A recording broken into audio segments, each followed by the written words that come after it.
I'd like to thank Edison for bringing me here to share a little bit of my experience. And thank you guys. We are in Paris, right? But actually we are here the whole day. So you guys are sitting the whole time.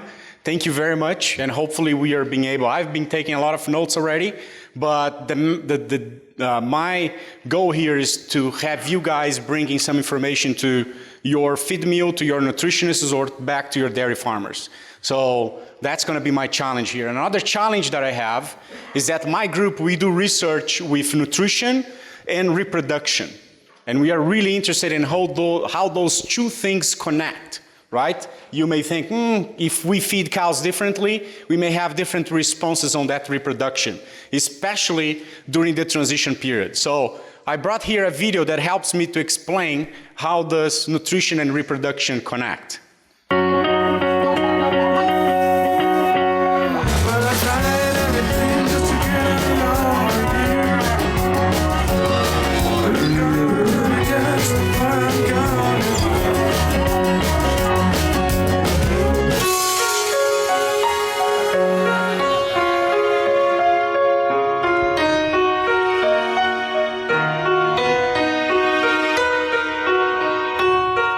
So that's actually a commercial from Fiat in my country back in Brazil, trying to say, you know, you don't pick for who you love. And if you are a vet, like I was palpating cows, and I didn't realize at that time how much I would smell, or sometimes I would come back from a lot of palpatings. So that's the feeling, right? But we're going to talk about something that is not new, right? This paper here, the final frontier, say, hey, if we figure this out, we are done, we are good. This transition period is causing a lot of metabolic disorders. Guess what? This was 1999, so 20 years ago. And we are still talking about transition periods. If I go to Journal of Dairy Science and look the title, Transition Period, that did that 2 days ago, we have 356 results talking about transition period. And that paper was referenced more than 800 times. So people are talking about it. And why we keep talking about it? Why can't we get done? I'm pretty sure that some of you are tired. What, transition period again? No, I don't want to listen about that, right? 20 years, okay? So one thing, it starts by asking you guys, asking dairy farmers, what do you want from this cow? This cow just calved. What do you guys want from her? You tell me. Milk. What else? Huh? Dry matter intake, what else? Health. Longevity, what else? Another calf. Guess what? You guys passed exam, you know exactly what you want. Right? That is exactly what the farmer wants. If I go anywhere in the world, you guys get those three things right. That's what we want from that cow. Because we know, the farmer knows, that if that's achieved, we make money. The farmer makes money. Everybody grows, right? So why can't we answer those questions every time we do a research with transition cows?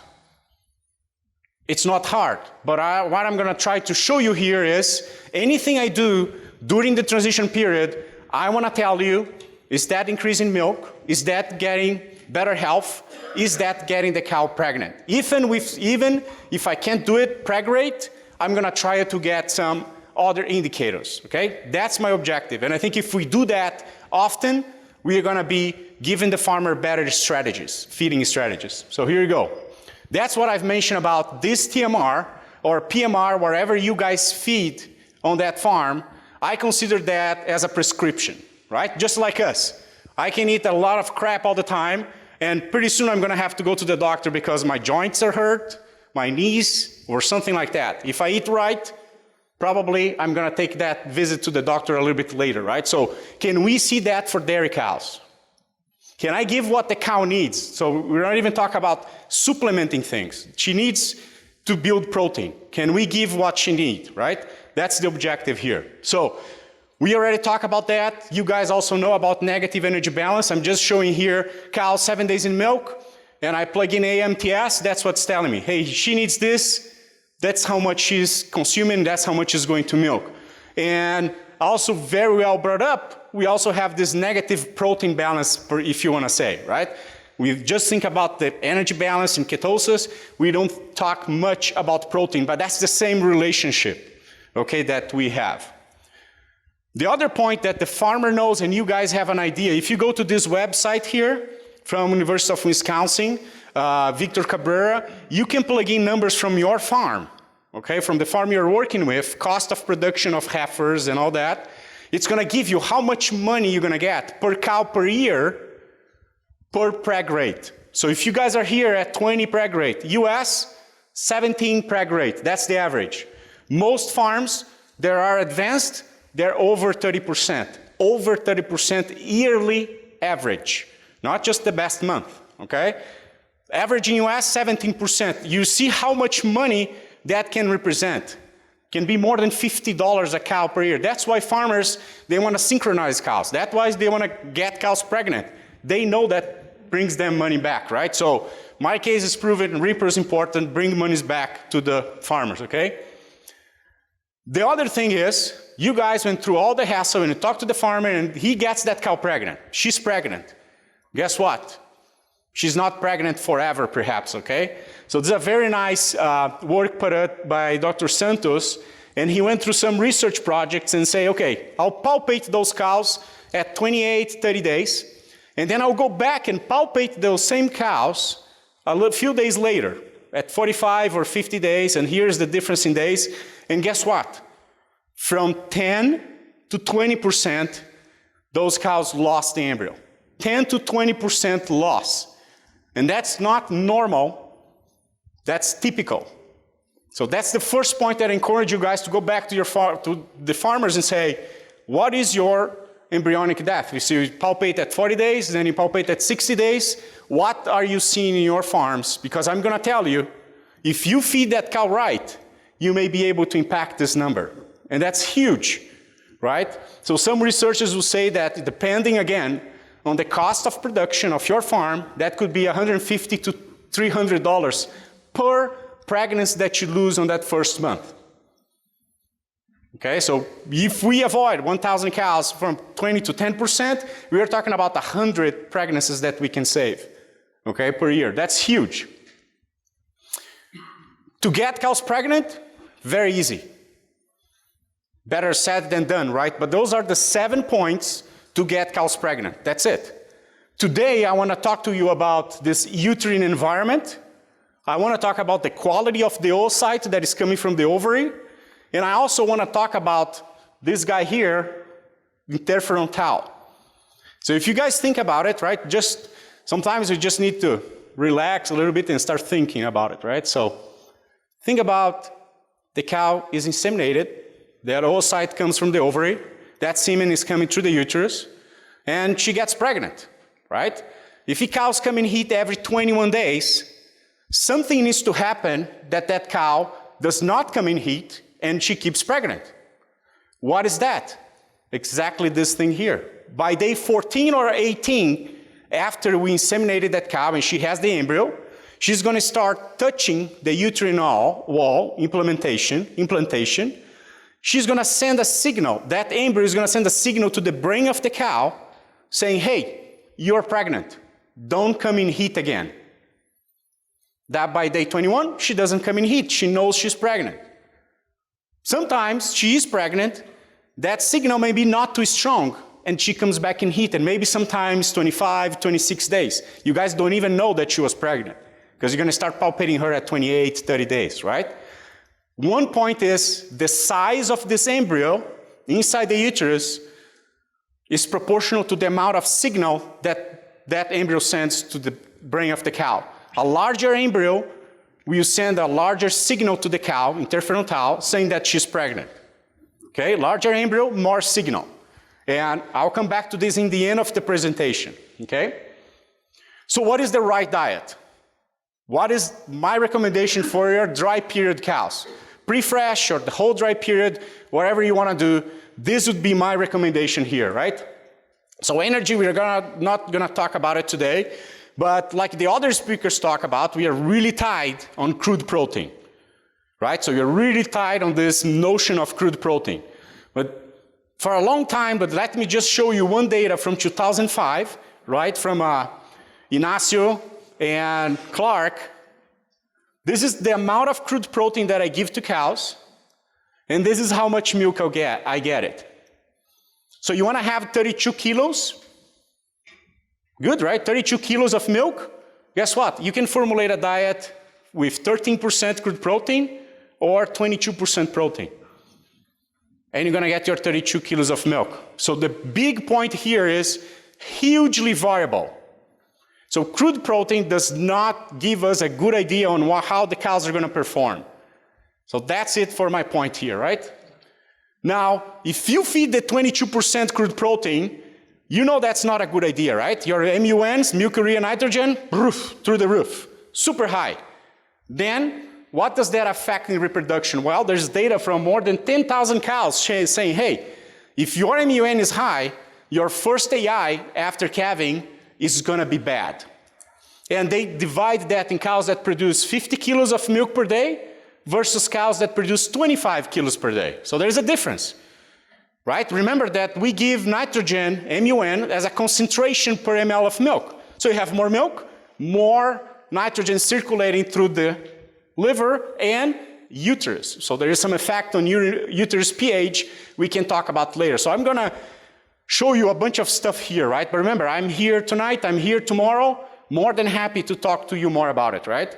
If you're going to see this online later, so if you need to go back and understand something I'm not saying, let's go back and discuss. But if I have a 20 MUN, okay, in my milk or blood, if I have a high-producing cow, she's going to have 35% conception rate. A low-producing cow, she's going to have 40% conception rate. And the season also impacted. So that's my point. Feeding a lot of crude protein from the economical side is not a good idea. From the repro side is also not a good idea, okay?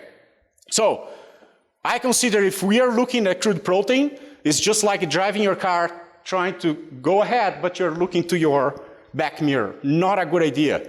We need to move forward. This is Highway 1 in California. Last week I was promised that I'm going to be driving there and watching everything. Didn't happen, but I have the picture. So someday I still want to go Highway 1, California. Let's see, it's going to happen. So I propose here that we should start looking after, right? So now we need a model to tell us what is the metabolizable protein that I'm formulating for. Right? So I need a model to tell me that, and I'm going to tell you from our perspective, 1,200 grams before calving. Some people would say 1,300 grams, we can talk more about it. But I also know that out of this protein that is made of amino acids, these guys here, we already know for a long time that they are limiting. So I want to know in this protein, what's the profile of these guys, right? So if I feed what the cow needs, amino acids, methionine, does that have anything to do with the repro side of things and embryonic death? So this paper here, okay, long time ago, they were growing rats in vitro. So you have a petri dish and you have your media and you put those rat embryos and they start growing, right? And they were playing around with the media. So what they do is, hey, let's just use cow serum, very popular in IVF, ET programs, right? The embryo transfer. It has some minerals, it has some nutrients there, and they saw that if they just use the cow serum, guess what? 100% of those embryos were abnormal.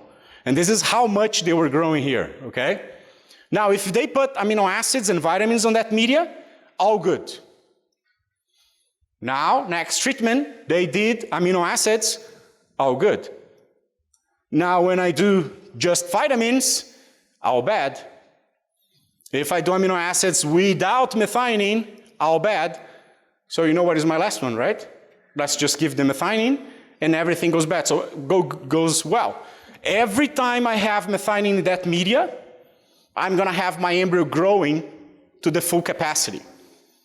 So there's some indication here that methionine may be needed for that embryo development.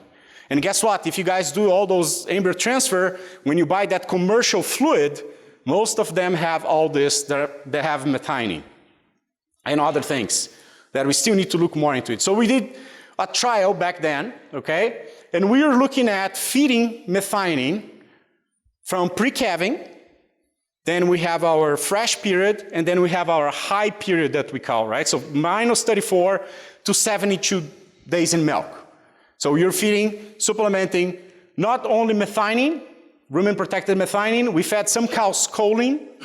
We fed some cows the mix of the two, and some cows control. So we didn't feed the rumen-protected methionine, and we also had rumen-protected lysine here as well, okay? So I'm not gonna talk about the choline or the mix. We didn't see any results there. I just wanna highlight that choline is not the same thing as methionine. We can go more in depth that in the end, no problem.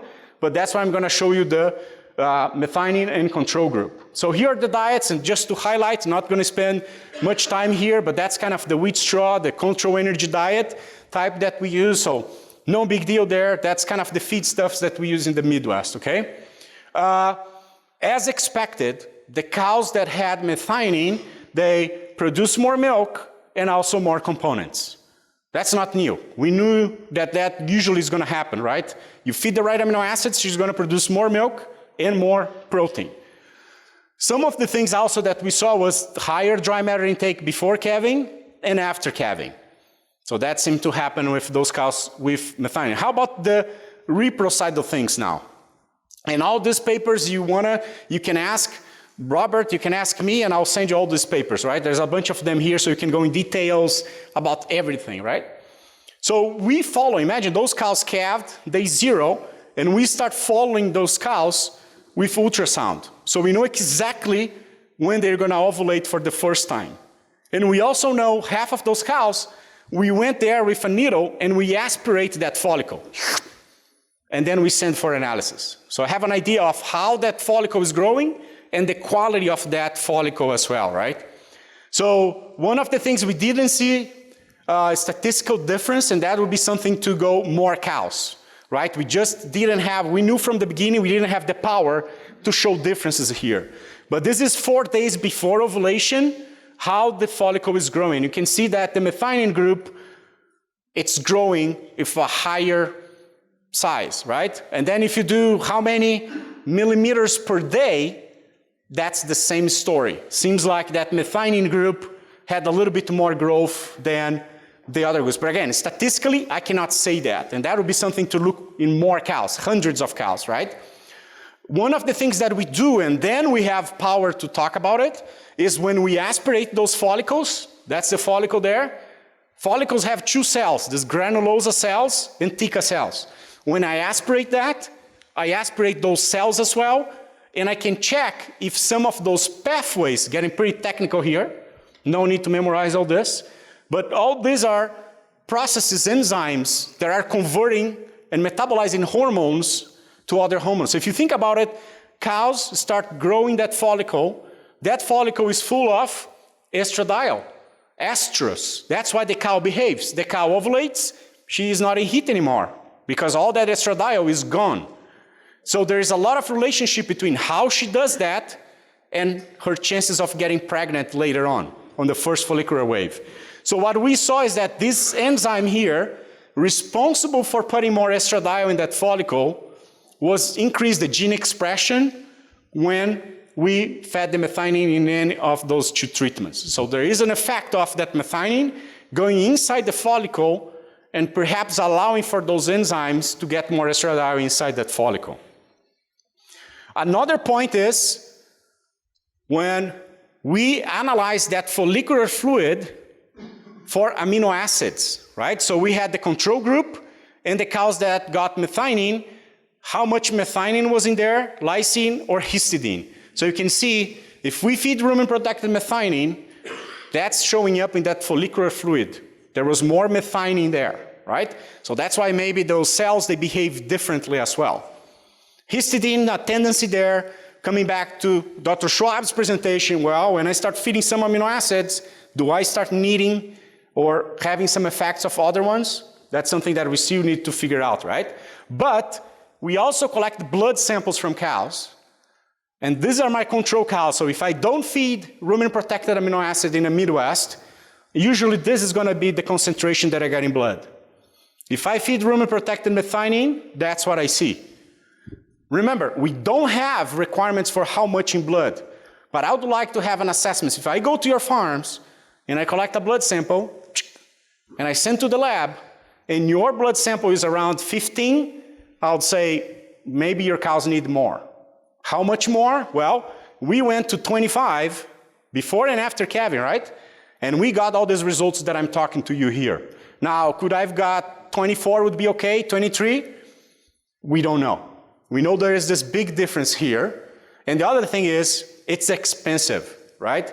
So that's what we value a lot of companies that do like ADSL research, because each sample is $100. So I'm talking about 1, 2, 3, 4, 5, 6 time points times 20 cows in each treatment. You start figuring out that easily you're spending $30,000, $40,000 just to get this picture here, right? So unfortunately, it's expensive. But it works, right? How about the uterine environment? So one of the things that we can do is that we can get a pap smear brush, and we pass through the cervix and the body of the uterus, we turn, and then we can check for the cells. There are defense cells, the neutrophils, or PMNs, polymorphonuclear, right? So we can count those, and that's indication of endometritis, infection of the uterus, right? And this is what we saw. The cows that were fed rumen-protected methionine, at 15 days in milk, they had higher PMN than the control. However, at 30 and then at 72 days, that switched. And this is another thing that we from academia need to bring to you better. Is inflammation good or bad? Do you guys think this is good or bad? Depends, right? That's the best answer in biology. The only constant is the variation, right? That's the only thing. So depends, right? And what I want to say, anytime we talk about immunology, we need to go back stage of lactation, at least, right? Think about it. This cow just calved, 80 pound, so 40, 45 kilos calf, plus 30, 60 liters of liquids and stuff comes out of the cow. And now, don't you want a lot of neutrophils there to clean up that mess and let the cow come back to the original uterine tissue? However, when you're breeding that cow, I don't want a lot of neutrophils bothering the communication between the spermatozoid and the oocyte, right? Even in mares, some breedings, when you do breeding in some of the mares, you have to do antibiotic treatments, so they slow down a little bit the reaction, or even some anti-inflammatory, right? Because they react too much to the semen. So there's a lot of research there. But that's my point. I would dare to say that here, I want a lot of PMN. I don't want fever. I don't want all that happen to the cow, but this is microscopically, right? I want this so that can clean the cow and get her ready to get pregnant. Guess what? This thing, 2014, close here, Ireland, there was a fertility conference. I was there. Dr. LeBlanc from Canada was there, and he was proposing, so there's no research there, but he was proposing that, guess what? Yes, the healthy cows are the ones that get a good reaction here, but they clean up. The bad cows are the ones that are not fit enough to even respond to something, or the ones that keep responding the whole time, right? So we need to see pro-inflammatory, pre-inflammatory, cytokines, all this in a perspective of, okay, where is this cow? Is she wanted to get rid of placenta and stuff? That the answer may be different, what is good, what is bad, right? But you guys got it, good job. Now, other things that those neutrophils, right, when we evaluate them, they have a better capacity when the cows got methionine to engulf the bacteria, and also when they engulf the bacteria to really kill the bacteria. That's the oxidative burst. So giving the cow those amino acids so she can build proteins allow it to do this. And this is in blood, right? So we talk about the uterus, but you're also talking about that perspective in the blood. How about embryos? So those cows that we fed until day 72, 73, we superovulated them, synchronized, superovulated, and collect the embryos out of those cows. And the main thing that we found was that the cows that were consuming rumen-protected methionine, the embryos had more lipids than the embryos from control cows. I'm not saying the embryos were fat, okay? I'm not saying that, and I know all the implications on freezing embryos and all that. I'm just saying they had more lipids. I don't know which lipids, that's a very interesting question, but then control. Why is that? Does that mean that that embryo at 7 days, right? So this is 7 days. Does that mean that that embryo will have more energy to keep fighting to stay alive? Does that mean that all membranes are made of lipids, that the communication with the uterus is better, and so that's going to help the embryo to get nutrition and all the components they need? We don't know yet, but we'd like to know what are the types of lipids that I'm seeing here, right? Another question here, and that's kind of off topic a little bit. So we talk about rumen protected methionine impacting the media, impacting the embryo. That's happening right now in the human industry. And I'm not sure how much aware of that you guys are, but this is Pittsburgh, big guy on the reproduction hospital, working with women for fertilization programs. And there are companies that are saying this, hey, this is the distribution. I can get your son to have less chances of being divorced 21 days in 5 years, right? I can get your son to have kids with somebody else. You can have less chances or more chances. I can change the media that your oocyte and the semen from your husband are going to grow, and I can give you those. And guess what? This one is usually $20,000, $30,000 more expensive than this one. But you have the chance, go to jail or no jail. All BS, that means bullshit. There's no science proving that. There is science proving that there is difference. Like I showed you, if I put methionine or not, that embryo is going to grow different. Right now we are learning that all those babies that we grew and now that are growing and are adults, they are more prone to certain diseases, right? So we still need to learn, and I think that's a huge area of opportunity for cattle, is that I can change that media in the cow live or in vitro, and I can have perhaps more proteins that are going to be resistant to heat stress. I can change how my calf is going to be in the future. So it's a huge area that we know little, but it matters. Whatever I do in that media, but there's no science, but people are capitalizing on that, and that's a bad thing for us, right? Another trial here, and I'm getting closer to finish. Now, different state, Wisconsin, Dr. Milo Wiltbank's group, right? Different group, what they did was, hey, let's feed cows from 30 days until 128 days, and we are going to give rumen-protected methionine or not. Okay, those are the two treatments. Lots of work, but it's a commercial dairy, so you have to top dress, and you have to make sure that those cows are eating the top dress, right? If they don't eat 2-3 days, boom, they're out of the treatment, right? So then they did that. That's the mixture that they did. Then a lot of cows. They were able to recruit 309 cows, primiparas and multiparas. There's a lot of information in the paper, but the one I want to bring to you is that the cows that consumed rumen-protected methionine had a 6% embryo loss when palpated 28 to 61 days versus the control that didn't get rumen-protected methionine at 19%. Primiparas, no difference. Okay? So is 19% super high? No, I told you in the beginning, that's typical. 10 to 20%, that's typical. So for some reason, cows that were consuming methionine, they had less embryonic death. Very interesting that they were able to explore that a little bit more, right? Because your guys are questioning, why is that? One thing is that with the ultrasound, that's an ultrasound and here's the embryo, they can measure the volume of that embryo. And guess what? They figure out that the embryos from the cows that are receiving rumen-protected methionine, they were larger than the control. And I'm almost going to dare to say that it's not that the rumen-protected methionine made the embryo grow more. 592, 596, 610 seems like a good size for that embryo. The problem is the control, for some reason, didn't have enough gas, didn't have enough food to grow, to send that signal to keep pregnant.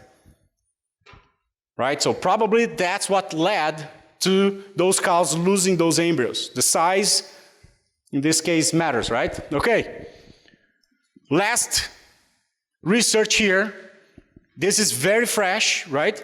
We finished that in the summer. But I wanted to bring here to show you guys, right? So you guys can start thinking about it.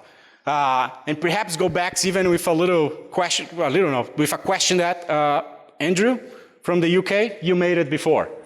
Okay, so what we are doing, same thing with methionine that we did before, now we are doing with lysine.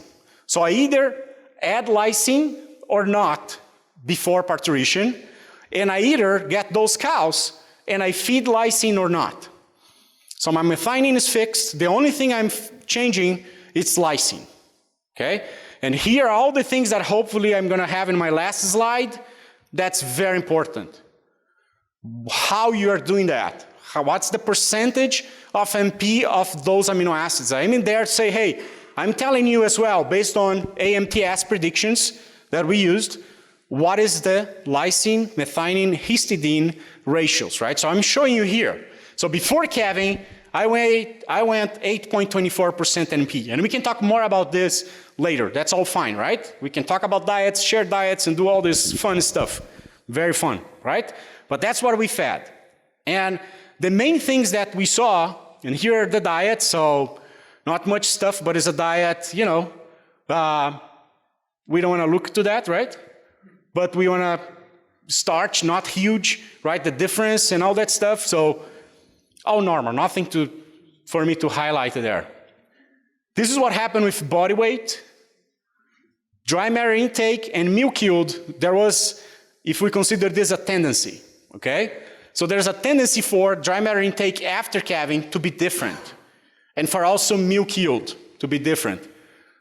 Body condition score and body weight seem to be different. That those cows that received the lysine, they were able to mobilize or use perhaps some of that body fat that was coming from the cows. We are already on fatty acid analysis from the milk to tell you more about that, right? But it was a little bit different. Now, you guys know, in the US we get paid by protein, by fat, so we really want to know energy-corrected milk, right? And that's what we have. Well, sorry. Before that, I even want to forget because it's very complicated, right? But from lysine, one of the things that we can get after we do a good job with other things is carnitine. And there's a lot of information, we can talk more later about carnitine and how helpful it is when the cow is mobilizing body fat. There are some trials where they actually fed carnitine to see if the cows would behave better, have less liver fatty acids, so fatty liver, if they had less, right? So there is a relationship. If I give lysine to cows, they would be able to even produce carnitine that is very essential in that period. But the energy-corrected milk, that's it. If I feed lysine before calving, Andrew, if I feed before calving, I'll get more energy-corrected milk, fat-corrected milk, fat kilos, protein kilos, and casein.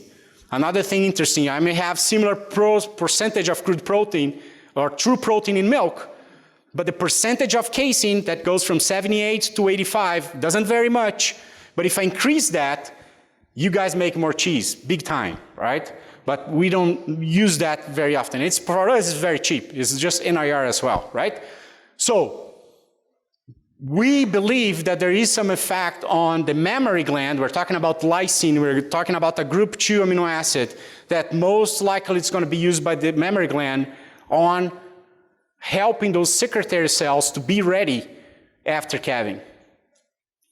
That's what we are hypothesizing here, right? But there are not much research isolating the lysine effect when fed to cows, right? So bottom line is, if we are feeding amino acids for transition cows, you want to balance 4 amino acids. You don't want to just top methionine or top lysine.